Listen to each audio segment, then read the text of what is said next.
राहुल देव जी, अब जरूर ये बात हो रही है और एक दूसरे पर आरोप लगाया जा रहा है कि इनको नहीं करना चाहिए था, ये इनकी ज्यादा जिम्मेदारी थी, हमारी कम जिम्मेदारी थी। पश्चिम बंगाल में कहा जा रहा है कि हेल्थ तो स्टेट सब्जेक्ट है, स्टेट को अपना काम करते रहना चाहिए था।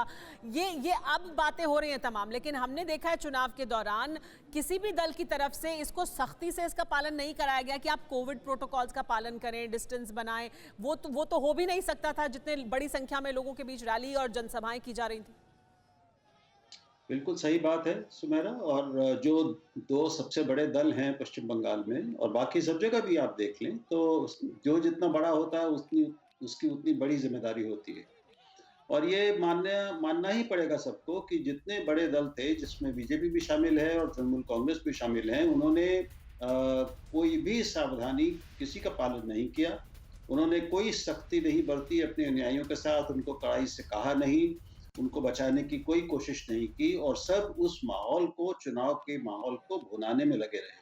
सब में होड़ इस बात की थी कि कौन बड़ी से बड़ी रैली कर सकता है, कौन बड़े से बड़े जुलूस निकाल सकता है। और जहाँ जुलूस होंगे, जहाँ भीड़ होगी, जहाँ इतनी बड़े-बड़े सभाएं होंगी, वहाँ पर सावधानियों का पालन असंभव है चुनाव के माहौल में। मास्क, बहुत बड़े-बड़े नेता खुद मास्क नहीं लगा रहे थे। वो ट्रक पर चलते थे या बसों पर चल रहे थे, जुलूस निकल रहे थे, लेकिन उनके मुंह पर मास्क नहीं था। उनके साथ आसपास जो लोग होते थे उनके मुंह पे भी मास्क नहीं दिखता था। राहुल जी, तो हम जब कोरोना की बात कर रहे हैं तो क्या इसको जो चुनाव के नतीजे भी सामने आ रहे हैं उससे भी जोड़कर क्या देखा जा सकता है? क्या उसका भी कोई असर हुआ है? क्योंकि पश्चिम बंगाल में 8 फेज में चुनाव हुए, आखिर के फेज में हमने देखा कि पूरे देश में कोरोना को लेकर बहुत ज्यादा स्थिति भयावह हो गई।